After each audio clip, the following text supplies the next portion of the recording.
नमस्कार दोस्तों, मैं अखिलेश एक बार फिर आप सभी से अपने चैनल पर जुड़ता हूं। आप सभी को बताना चाहता हूं, मेरा एक टेलीग्राम पेज है जिसका नाम है exam crack with Akhilesh sir. आप उसको फॉलो जरूर करें और आपको वहां से काफी हेल्प मिलेगी, क्योंकि वहां पे आपको daily current affairs, the Hindu PDF, कई सारे क्वेश्चन और एसटी वहीं पे हम अपनी पोस्ट कर देते हैं। चलिए हम अपनी आगे की बात करते हैं। आज का जो नया टॉपिक होगा, हमारा टॉपिक होगा भारत शासन अधिनियम 1892। भारत शासन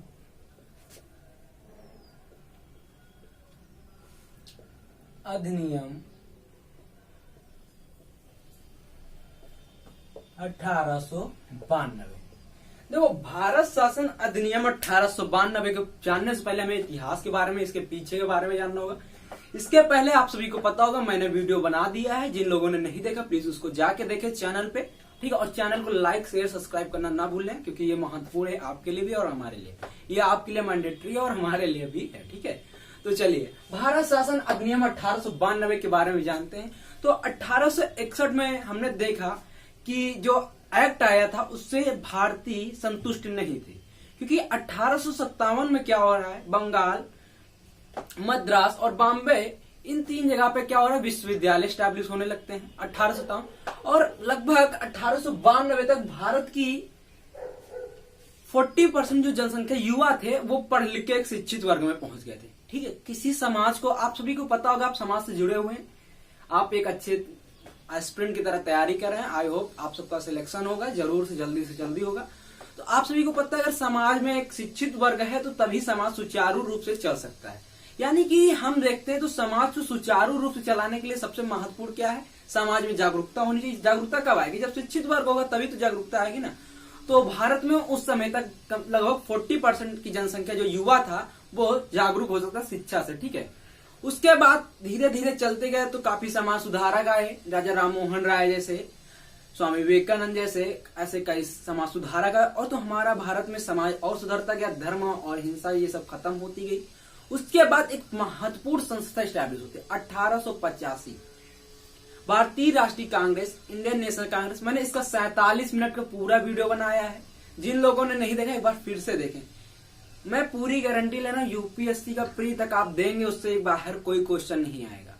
47 मिनट का वीडियो आपने ध्यान, हाँ, हालांकि उस वीडियो में स्टार्टिंग का जो कुछ 4 से 5 मिनट के वीडियो में वॉल्यूम की थोड़ी प्रॉब्लम हो गई है, ठीक है। तो वो सही हो जाएगा आगे चल के। पूरे वीडियो में पूरी कहीं भी कोई प्रॉब्लम नहीं है, अच्छी तरीके से। तो वो आप एयरफोन में वॉल्यूम थोड़ी तेज करके सुन सकते हैं। उसके बाद आपको पूरा 47 मिनट का वीडियो बहुत अच्छी तरीके से समझ में आएगा। और मैं आशा करता हूं कि बहुत ही अच्छी तरीके से मैंने समझाने की कोशिश की थी। तो आप देखिए, बहुत आपको हेल्पफुल रहेगा, ठीक है। तो जब 1885 में भारतीय राष्ट्रीय कांग्रेस की स्टैब्लिशमेंट होती है, उस समय भारत में काफी जागरूकता हो जाती है। और उसके बाद जैसे स्टैब्लिशमेंट होती है, उस समय तक, कुछ समय तक तो अंग्रेज भारतीय राष्ट्रीय कांग्रेस को बहुत सारा सपोर्ट करते हैं। लेकिन 1888 में क्या होता है, लॉर्ड डफरिन, कब, 1888 में जो डफरिन थे उन्होंने क्या किया, इसको तुच्छ बताया। अब छोटी संस्था बताया, यह एक सामान्य रूप से छोटी संस्था है, उन्होंने एक बताया, जिसका मतलब कहने को मतलब एक छोटी जनसंख्या का प्रतिनिधित्व करती। पहले 1885 में जब भारतीय राष्ट्रीय कांग्रेस की स्टैब्लिशमेंट होती है, 1885 में जब इंडियन नेशनल कांग्रेस की स्टैब्लिशमेंट होती है, तब कांग्रेस ने इसका सपोर्ट किया, ठीक है। क्योंकि उस समय भारत में पूरी तरीके से कांग्रेस डोमिनेंट थी, लेकिन भारत ने अपनी मांगों के लिए इसको स्टैब्लिश किया। उस समय कुछ समय तक भारतीय राष्ट्रीय कांग्रेस को सपोर्ट किया अंग्रेजों ने। लेकिन 1888 में जब भारत ने अपने अधिकारों के लिए कुछ अपनी संस्था को, जो 1861 में चार्टर एक्ट आया था, उसमें सुधार के लिए कहा कि अब हमारे और सुधार दी जाए, हमारी जनसंख्या का प्रतिनिधित्व बढ़ाया जाए, हमें कुछ अधिकार दिए जाए। उस समय लॉर्ड डफरिन ने 1888 में इसको क्या कहा, भारतीय राष्ट्रीय कांग्रेस को, यह एक तुच्छ संस्था है, यह एक छोटी जनसंख्या का प्रतिनिधित्व करती है, ठीक है। क्या बताया, सीधी सी भाषा में कहा तो यह एक छोटी संस्था का, यह एक छोटी जनसंख्या का प्रतिनिधित्व करती है। क्योंकि अब इनको लग रहा था कि भारत में अगर हम उनको अपने अधिकार दे देंगे तो जो भारत की जनसंख्या है, भारत के लोग हैं, धीरे धीरे उनका अधिकार इनसे खत्म होता दिख रहा था। इसलिए इन्होंने क्या किया, लॉर्ड डफरिन ने, या एक छोटी संस्था या एक छोटी जनसंख्या का प्रतिनिधित्व करता है, यानी ये पूरी, इनका कहने मतलब है पूरे भारत की आवाज नहीं है, सिर्फ यहाँ पे एक छोटी सी जनसंख्या की आवाज है कि हमें अधिकार दिए जाए, हमारे लोगों को, गैर सरकारी लोगों को और बढ़ाया जाए, विधान परिषद में दिया जाए, उनको कुछ अधिकार दिए जाए, जैसे कि 1892 के चार्टर एक्ट में आगे चल के मैं बताता हूँ अभी, ठीक है। ये बात थी। तो जब लॉर्ड डफरिन ने यह कहा यह एक छोटी जनसंख्या का प्रतिनिधित्व करती, पूरी जनसंख्या प्रतिनिधित्व नहीं करती है, उसके बाद लॉर्ड डफरिन ने भारत से चोरी से करके, यानी भारत में बिना बताए ही क्या कर लिया, एक परिषद का गठन कर दिया और जिसमें इंग्लैंड भेज दिया, ठीक है, लंदन भेज दिया। उसमें भारत के लिए 1890 में आती है वो संस्था। 1890 में क्या किया जाता है, जो वहां के गवर्नमेंट थी इंग्लैंड की, उसने परिषद बना के भेजी, ठीक है, 1890 में, यानी कि उस समय जो इंग्लैंड में गवर्नमेंट थी उसने परिषद बना के भेजी, उसमें कुछ प्रावधान किए गए और उसी के तहत 1892 में रूढ़वादी वहां के उस समय की जो प्रेजेंट, उस समय इंग्लैंड में कौन सी गवर्नमेंट थी, रूढ़वादी, कौन सी थी, रूढ़वादी गवर्नमेंट सरकार थी, कहां पे, इंग्लैंड में, ठीक है, रूढ़वादी सरकार थी इंग्लैंड में। जब रूढ़वादी सरकार थी इंग्लैंड में तो उसने 1890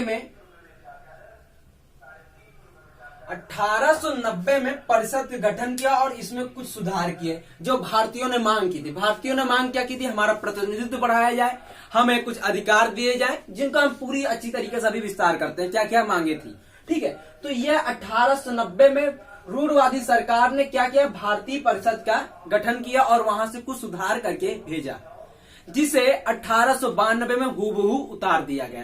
क्या कब उतारा गया, 1892 में हूबहू उतार दिया गया। अब इसीलिए इसको क्या कहते हैं, भारत शासन अधिनियम 1892। लेकिन ये वीडियो तो इतना तो समझ में आ गया होगा, आई होप आपको समझ में आ गया। जिनको नहीं है कमेंट में आपसे बताएंगे, मैं पूरा एक्सप्लेन करके आपको कमेंट में बता दूंगा। लेकिन अगर इसको समझने के लिए और अच्छी तरीके से आप समझना चाहते हो तो मेरा पिछला वीडियो देखिए, आप डालिए भारत शासन अधिनियम, exam crack with Akhilesh sir में डालिए भारत शासन अधिनियम 1861, बहुत अच्छी तरीके से समझाया, आपको समझ में आ जाएगा, ठीक है। तो चलिए आगे क्रम में हम चलिए उसके आगे देखते हैं। तो उसके आगे बात करनी, जो महत्वपूर्ण बदलाव हुए थे उन्हीं के बारे में हम चर्चा करेंगे। 1892 भारत शासन अधिनियम 1990 में, देखो ये जो लाइन पढ़ने जा रहा हूं बहुत इंपॉर्टेंट लाइन है, ये एग्जाम में पूछी जाती है। 1890 में भारत सचिव क्रास, तो 1890 में क्वेश्चन क्या तैयार हो रहा है, भारत सचिव कौन थे, तो क्रास के सुझाव पर रखा गया था, यानी कि 1890 में भारत सचिव क्रास के सुझाव पर परिषद का गठन किया गया। 1892 में लॉर्ड सभा, जो वहां की सभा थी, वो कौन सी सभा, क्या कहते थे, इंग्लैंड की जो सभा थी उस समय जहां से पास हुआ था, जो संसद थी उसको क्या कहते थे, 1892 में लॉर्ड सभा में विधेयक पास किया गया। तो ये विधेयक कब रखा गया, 1890 में, किसके, भारत सचिव कौन थे, भारत सचिव क्रास के सुझाव पर रखा गया और 1892 में लॉर्ड सभा में विधेयक पास किया गया, जिसे हम भारत शासन अधिनियम के नाम से जानते हैं। तो किसके सुझाव पर, भारत सचिव क्रास के सुझाव पर 1890 में रखा गया, जिसे 1892 में लॉर्ड सभा कहां पे थी, जो उस समय इंग्लैंड की संसद थी, उसको हम कैसे नाम से जानते थे, लॉर्ड सभा के नाम से जानते थे। लॉर्ड सभा में विधेयक पास किया गया, जिसे हम भारत शासन अधिनियम 1892 के नाम से जानते हैं। अब उसमें देखते हैं महत्वपूर्ण क्या क्या बातें थी। केंद्रीय तथा प्रांतीय विधान परिषद में गैर सरकारी सदस्यों की संख्या बढ़ाई गई। क्या किया गया, केंद्रीय तथा प्रांतीय विधान परिषद में गैर सरकारी सदस्यों की संख्या बढ़ाई गई। अब एक बात यहां पे जान लीजिए, जो गैर सरकारी सदस्य थे उनमें से 2/5, जो 2/5 सदस्य होंगे वो क्या होंगे, सरकारी सदस्य होंगे, यानी टोटल मेंबर में 2/5 सदस्य सरकारी होंगे, ठीक है। उसके बाद अगर बहुमत की बात आए, अगर उसमें बहुमत कराया जा रही, यानी वोटिंग कराई जा रही, तो गैर सरकारी सदस्यों को बहुमत नहीं मान्य होगा, यानी जो गैर सरकारी सदस्य होंगे इनका बहुमत मान्य नहीं होगा। बहुमत किसका मान्य होगा, केवल सरकारी सदस्यों का। वोटिंग अगर मान्य होगी तो यानी वोट करने का अधिकार किसको मिलेगा, केवल सरकारी सदस्यों को मिलेगा। तो क्या सीधी सी बात आ रही, केंद्रीय तथा प्रांतीय विधान परिषद में गैर सरकारी सदस्यों की संख्या तो बढ़ाई गई, लेकिन उसमें अधिकार, मैक्सिमम अधिकार किसको दिए गए, मैक्सिमम अधिकार बहुमत यानी सरकारी सदस्यों के पास ही थे, 2/5 जो होना अनिवार्य था।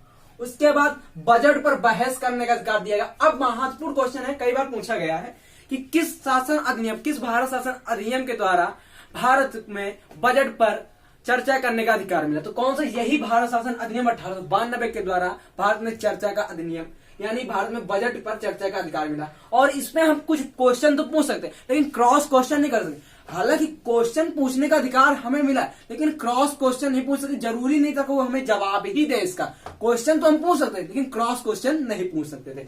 और उसके साथ साथ मत करने का अधिकार नहीं था, यानी कि जैसे कभी कभी संसद में कोई बिल पास होता था, वोटिंग कराई जाती है, वो अधिकार अभी हमको नहीं मिला था। यानी कि मत का अधिकार हमें अभी यानी कि वोट करने का अधिकार हमें नहीं मिला था।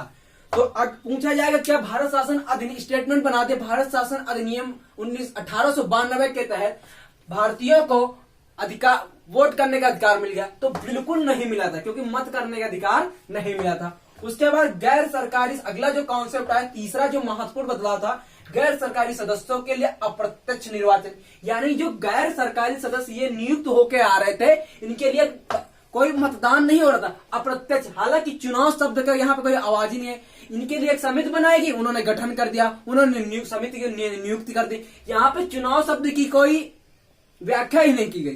तो अगर पूछा जाए 1892 के भारत शासन अधिनियम में चुनाव शब्द की या वोट करने का अधिकार मिला, ऐसा कुछ है तो बिल्कुल नहीं है, आंख मूंद के आप लगाएंगे। ठीक है, तो फिर से रिवाइज करा दे रहा हूं। 1890 में भारत सचिव क्रास के सुझाव पर रखा गया, परिषद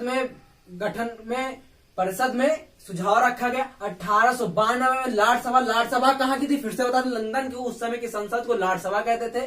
लाट सभा में विधेयक पास किया गया, जिसे हम भारत शासन अधिनियम 1892 के नाम से जानते हैं। ठीक है, 1892 के नाम से जानते हैं। उसके बाद पहला जो महत्वपूर्ण बदलाव था, केंद्रीय तथा प्रांतीय विधान परिषद में गैर सरकारी सदस्यों की संख्या बढ़ाई गई, परंतु उनको उनके बहुमत का अधिकार नहीं था, यानी वो वोट नहीं कर सकता। कोई बदलाव हो रहा तो उनको बहुमत का अधिकार नहीं था, यानी उनकी बहुमत किसकी थी, सरकारी सदस्यों की ही बहुमत थी। ठीक है, उसके बाद बजट पर बहस करने का अधिकार, कुछ प्रश्नों पर बजट पर बहस करने का अधिकार तो प्राप्त हुआ, तथा कुछ प्रश्नों पर पूछने का अधिकार, प्रश्न पूछने का अधिकार मिला। यानी बजट पर बहस करने का अधिकार तथा कुछ प्रश्न पूछने का अधिकार प्राप्त हुआ, परंतु मत का अधिकार नहीं प्राप्त हुआ, यानी कि वोट का अधिकार नहीं प्राप्त हुआ।